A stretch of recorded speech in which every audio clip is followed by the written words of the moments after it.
So it is the second week of September. We are already dropping into the lower single digits at night. So I'm getting everything, moving everything in. We've moved our pearmelon in. We've moved our cannabis in. Yes, that's legal here. I've moved my sugar cane in. My dilemma is, for the last couple of years, I've been using the high bed system that I've did in my original video. It works perfect for outside. My dilemma in here was when I came up, I couldn't get around to harvest. I couldn't get around to clean. It was becoming a usage issue. Also, I have found, once I got my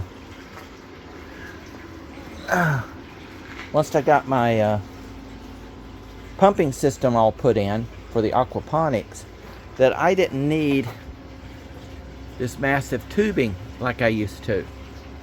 So I went to a much smaller tubing, and you'll notice how this is getting smushed, and it was blocking water flow. So I have the smaller tubing, and this is reinforced with the ribbing. It's a heavy plastic ribbing, not a metal. And that goes down into here. Got our drain hole, and now I can move these in and out easily. I can rotate them for if I need to harvest around them. It's open. And so let's get in and I'll show you how I make these. I'm probably going to go with this design later with my others, the high beds outside as well. So how do we make these fabulous toys, as the Joker asked about Batman? How does he get these fabulous toys? Or where does he get these fabulous toys? I make mine. Now, the way I do this, the idea is, one, you have two buckets. One sits inside the other. And basically, it holds the water. You have lines that pull the water up, wicking into the soil, so it only uses what it needs while conserving the water. And I only have to fill the bucket maybe once every 2 weeks during the summer. And the way that you work is, these are 20-liter buckets. I get 2 of them. You'll notice that there's a rim right here on the production line. And what I do is I find a center point using my handle, and on the opposite side, just offset between these 2 marks, I drill a 10 millimeter or 1 centimeter hole. This is my water drain. On the second bucket, I drill 4 6.5 millimeter holes. Why 6.5? Because I use a 6 millimeter braided line, and I found that if I do a 6 millimeter hole, as it swells up to pull the water in, it actually seals it and stops my water transfer. So I use a 6.5 to a 7 millimeter just to be on the safe side, and it stops that from happening. And this is what the stuff looks like. It's a twisted, not braided, very important. And then what I do is I will cut it twice the length. And this one's already come undone. It should look something like this. And then I unwrap one side. You just do this. Boom, boom, boom, boom, boom, and it unwraps it.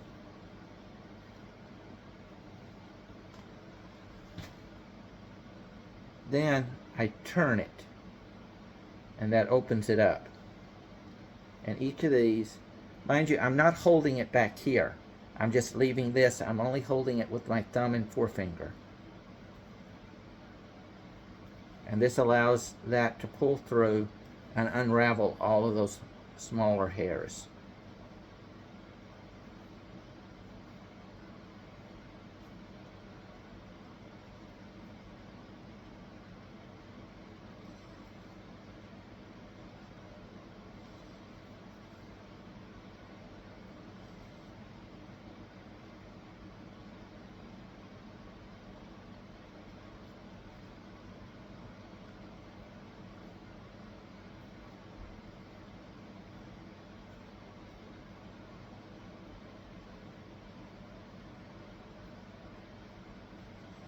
My hands don't work too well.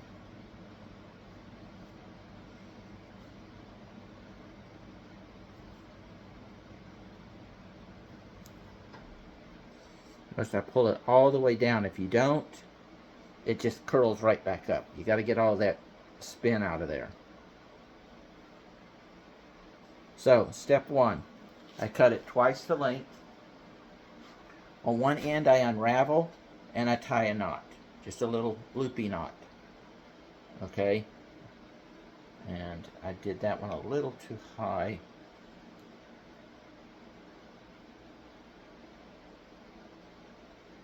There we go. And then we unravel this. Now we've got the hair. This side now is always going to come untwisted on you, but once that knot's there, you don't have to worry about it. That is going to pass through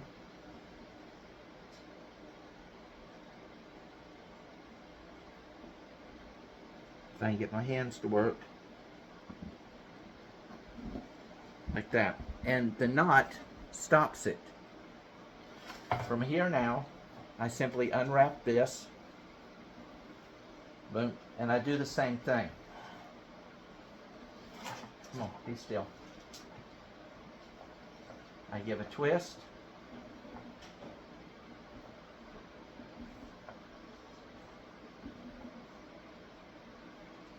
Oh, see, I didn't pull that one. It wanted to twist back up.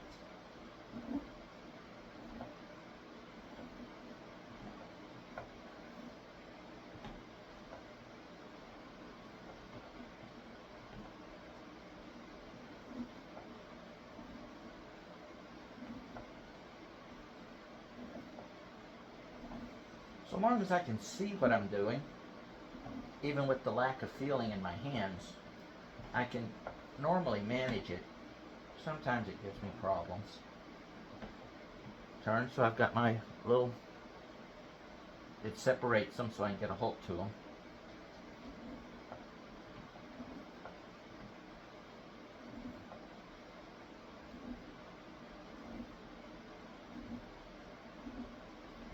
There you go. Now, this part would sit in the second bucket in the water. My problem was, as when I turned the dirt in the top and was transplanting or whatever, these were pulling out. So what I do now is I get a hold to this, and I make a loop, like so. Pull this through, and I cinch this up to where it is tight, but not, I've got a little bit of play here. And there you go. And then we'll look at the second part in a minute after I get these done. So, the second part, of course, is the bucket. Our bottom bucket has the 1 10-centimeter hole, and I used the handle to just about, and I set it right off center a little bit because I don't want it draining directly down. I want this to be slightly canted so it hits this and then runs down, because I don't want it getting on my electronics down there. So I need to get this right to where it comes. Sorry, I got that backwards. I want this to come down and not be hitting this, because otherwise it could roll to the back, the water could go to the back and fall down on my charger and so on for my 8 kilowatt heater. Once we have the photovoltaic and everything in here, a lot of that will get changed. So now we have this. The next thing that we need is to separate the two. So I get this gray or orange piping. It's for water pipes and stuff. And I cut them for this to this size is about 10 centimeters. And then you'll notice I put a niche here and a niche here. What this does is it allows air and the water to flow, so this doesn't sit flat and it traps the water or traps air in here. It allows all of that to flow, because this is going to be sitting right on the center right here. And I want that water and the airflow to be able to come in and out through that top one. And as this sits on the bottom one, I want it to be able to come out here. So that will sit down in the center. You may want to use a little bit larger one. This is what I had, so this is what I'm using. Now the next thing we're going to do is we're going to fill this. We're going to pull these up, and again, while we have the knots on both sides, and we're going to fill this half full of our medium. And we'll be back when I get that done. So let me angle the camera down here so you can see this. At this point, this is half full. I've pulled my strands up and then I've dispersed them. So now as they pull the water up, they'll pull it up halfway. The water will settle in here, evenly dispersed. And then we'll have the top layer where the plant goes into, and it can run its roots down into here. So it's got that difference between air and water, so you don't wind up with a lot of root rot. I use about a 25% perlite with my mixture, but the mixture that I use is very low in absorption.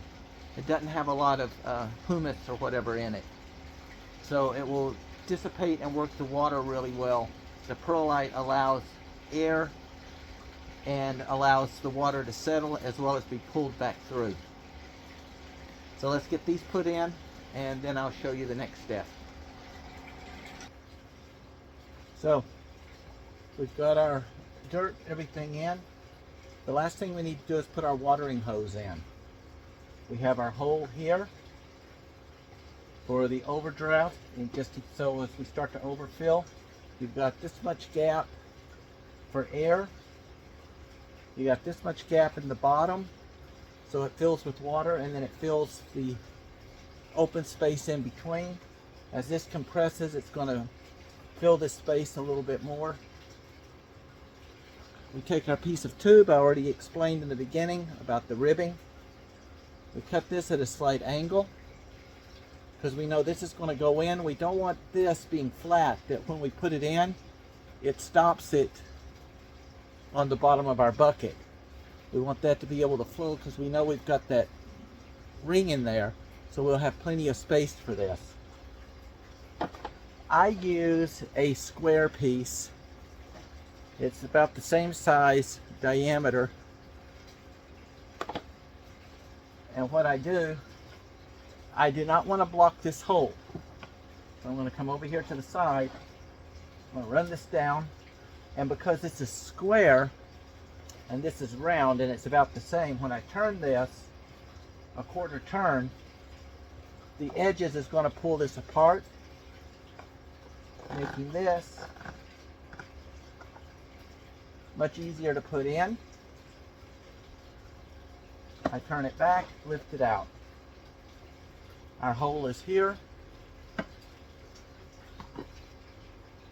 And this is over here. So this is not going to block this from draining. As this fills up, it's going to close this in. That's going to help conserve the water. During the summer, I'll water these about every 2 weeks. During the winter, once a month. And the water comes out of the aquaponics, which of course then has all the fertilizer. I'll put some of the top and then I'll fill it. Put some of the top and fill it. Let me get these in and then we'll get to that part. So to fill these, I have my hose and I've got an on-off switch on the hose so I can control that. Then I have a basic sump pump. This goes into the aquaponics. The hose comes out and I water, and I have extensions for the hose that I can take it all the way out and do my entire garden. And this is how I bring the water out of there into here. When that's done, this sits inside the rain catch system, and pumps water from the rain catch system outside back into the back into the pond for the fish. So I've got a natural rotation with minimum use of house water, and I only use that when I'm cleaning the filters, and that's a different video. So let me get this set up. So this is my little on-off switch. This is just small enough to fit into the hose.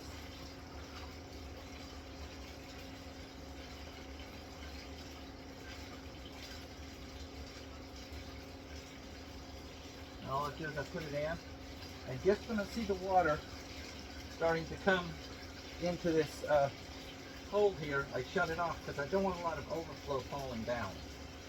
And that was something I could not really do with the larger 90-liter rectangulars. This makes it much easier. Whoops. You notice there, it fell, and it fell right into the lower pot down on the ground. So it's not really wasted, but I don't like having a lot of overfill.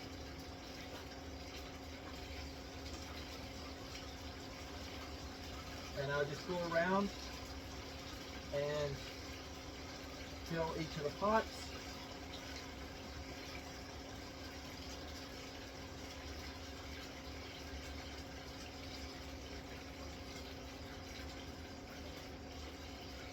And now that we're into the winter, I'll only need to do this about once a month.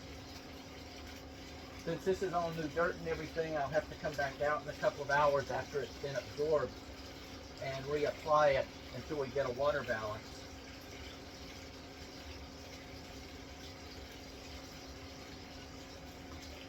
That's it. Water conservation pots. I get these pots for about just over €2 a pot. I pick up a spool of the spiral for about €10. So for €100, I can make, what, 20 pots? And I have some larger ones down on the bottom, but that's because if they're down, I can shift and move those easier than up here. And that's it. I hope that this is proven helpful.